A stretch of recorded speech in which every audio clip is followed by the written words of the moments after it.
সবার প্রথমে শুরু করব 200 টাকার যে কন্ট্রোলারটা রয়েছে সেটা দিয়ে। এটা যেটা দেখতে পাচ্ছেন এটা হচ্ছে 12 ভোল্ট পাওয়ার সাপ্লাই লাগবে এটা চালু করতে গেলে। আর এটা দুটো আলাদা আলাদা ডিসপ্লে আছে, এখানে একটা ডিসপ্লে রয়েছে, ঠিক তার নিচে একটা ডিসপ্লে রয়েছে, আর এখানটাতে একটা ইন্ডিকেশন লাইট রয়েছে। এটা হচ্ছে আপনার এই যে যে রিলেটা রয়েছে এখানে, এই রিলে যখন অন হবে তখন এই লাইটটা গ্লো করবে, আর যখন অফ হবে তখন নর্মাল অবস্থায় থাকবে। এখানে দেখবেন ভিসিসি লেখা রয়েছে, এখানে অত ভালো করে বোঝা যাচ্ছে না, উল্টো দিকেও অত এর নেই।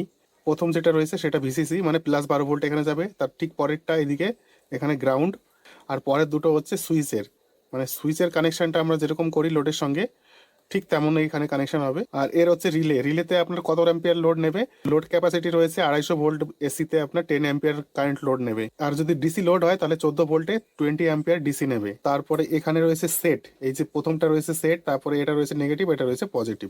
নেগেটিভ পজিটিভ দুটো হচ্ছে আপ ডাউন। রেফ্রিজারেটর কুলার এর অ্যাপ্লিকেশন আছে, মানে টেম্পারেচারটাকে কন্ট্রোল করার জন্য এটাকে ইউজ করা হয়। আর হচ্ছে আপনার ডিম থেকে বাচ্চা ফোটানোর মেশিন বা এগ ইনকিউবেটরে এটাকে ইউজ করা হয়। কুলিং বা হিটিং পারপাস দুটোতেই ব্যবহার করতে পারবেন, তবে এটা একটু ন্যাকেড আছে, এটার কোনো কভার নেই, যে কারণে এটা আপনার একটু সাবধানে ধরতে হবে। 12 ভোল্ট ডিসি যদি সাপ্লাই থাকে তাহলে অত সহজে শক লাগবে না, তবে যখন আপনারা এসি লোড দেবেন, এসি লোডটাকে কন্ট্রোল করার জন্য এটাকে এই দুটোকে এই রিলেটাকে সুইচ হিসাবে ব্যবহার করবেন, তখন কিন্তু এখানে এসি সাপ্লাই থাকবে, তখন কিন্তু এটাকে সাবধানে ধরতে হবে। সব থেকে ভালো হবে যদি শকপ্রুফ গ্লাভস পরে হাত দেন, তাহলে সব থেকে ভালো হবে, অথবা পাওয়ার সাপ্লাই বন্ধ করে হাত দেবেন। কিন্তু এখানে সেট করতে গেলে তো পাওয়ার সাপ্লাই আপনাকে দিতেই হবে, তাহলে আপনার লোডটাকে খুলে দেবেন।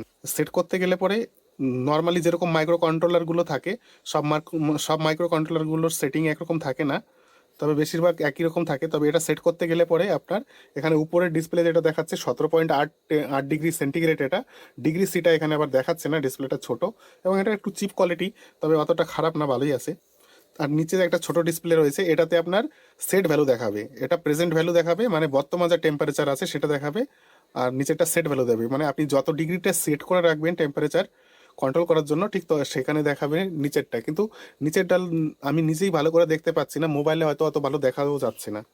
প্রথমে সেট আসলে পরে এখানে বিলিং করবে, এই যে দেখুন হালকা হালকা বিলিং করছে, মোবাইলে বোঝা যাচ্ছে মনে হয়, খালি চোখেই অতটা বোঝা যাচ্ছে না। আর এখানে 30 ডিগ্রি আছে কি কত ডিগ্রি আছে অত ভালো করে বোঝা যাচ্ছে না, অনেক এরকম হেলালে ভালো করে বোঝা যাচ্ছে, তাছাড়া বোঝা যাচ্ছে না। এটা একটু কম লাগলো, তবে কাজ চালানোর জন্য যদি বাজেট কম থাকে তাহলে 200 টাকা হিসাবে এটা কোনো খারাপ না, যথেষ্ট ভালো। এবার আমরা মনে করুন যে এটাকে আমরা 37 ডিগ্রিকে 38 ডিগ্রিতে সেট করব, তাহলে পরে এটাকে প্লাসে চেপে ধরে রাখতে হবে। এটা চেঞ্জ হচ্ছে 34, 35, 37, 38, 39 হয়ে গেছে। কম কম করতে গেলে এই যে নেগেটিভে, যতক্ষণ এরকম বিলিং করতে থাকবে ততক্ষণ আপনারা চেঞ্জ করতে পারবেন। বিলিং না করলে পরে আবার সেট নিয়ে আসতে হবে, একবার সেট প্রেস করলে এরকম বিলিং করতে থাকবে। এটাকে সেটটাকে প্রেস করে রাখতে হবে, তাহলে এখানে দেখুন P0 লেখা চলে আসলো, ওপরে যেখানে প্রেজেন্ট ভ্যালু দেখাচ্ছিল সেখানে। এখানে দেখুন P0টা হচ্ছে আপনি কি পারপাসে ইউজ করছেন, হিটিং এর জন্য কি কুলিং এর জন্য। এখানে যদি হিটিং এর জন্য ইউজ করেন আর এখানে যদি চেঞ্জ না করেন, কুলিং এ থেকে যায়, তাহলে কিন্তু উল্টো কাজ করবে। এটা এটা এইচ চেঞ্জ হচ্ছে, এখানে কুলিং, এখানে হিটিং এর জন্য আমরা ইউজ করব, তাহলে সেট করছি এইচে।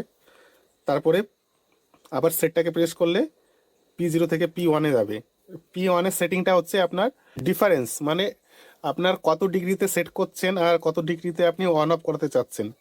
মনে করুন আপনি এখানে 38 ডিগ্রিতে সেট করা আছে, তাহলে আপনি এটাকে 37 ডিগ্রিতে আপনি রিলেটাকে অন করাতে চাচ্ছেন বা সুইচটাকে অন করাতে চাচ্ছেন। 38-এ বন্ধ হবে আর 37-এ অন হবে, তাহলে P1টা আপনার, আপনি তো একটা সেট টেম্পারেচার এখানে প্রথমেই সেট করে দিয়েছিলেন 38, এবার P1টা আপনার করতে হবে 1 ডিগ্রি, তাহলে 37-এ গিয়ে অন হবে। এখানে 3 ডিগ্রির মতো বাই ডিফল্ট আছে, না এখানে বাড়ছে, 0.9 আসলো, হ্যাঁ 1 ডিগ্রি। 1 ডিগ্রি যখন ডাউন হবে তখন আপনার এটা আবার অটোমেটিক অন হয়ে যাবে। এবার হচ্ছে P2, P2 হচ্ছে আপার লিমিট, মানে আপনি 38 ডিগ্রিতে সেট করেছেন টেম্পারেচারটা, কিন্তু কোনো কারণে ফেল করে গেল, তাহলে আপনি ম্যাক্সিমাম কত ডিগ্রির উপরে আর যেতে দেবেন না, তাহলে এটাকে সার্কিটটা ও সেভ করবে, তাহলে আপার লিমিট। P3-তে হচ্ছে আপনার লোয়ার লিমিট, এটাও ½ ডিগ্রি করে দিলাম। ম্যাক্সিমাম আছে আপনার P4 পর্যন্ত, মানে আপনি 5টা ফাংশন P0 থেকে P4 পর্যন্ত 5টা ফাংশন হয়, 5টা ফাংশনই আপনি করতে পারবেন। তাহলে এই ছিল এর সেটিং ভিডিও। এবার সেট করা হয়ে গেলে এটাকে আমি লং প্রেস করে রাখলে পরে আমার নর্মাল চলে আসবে। তো এই ছিল আজকের এই টেম্পারেচার কন্ট্রোলারটার ভিডিওটা ভালো লাগলে চ্যানেলটিকে সাবস্ক্রাইব করবেন।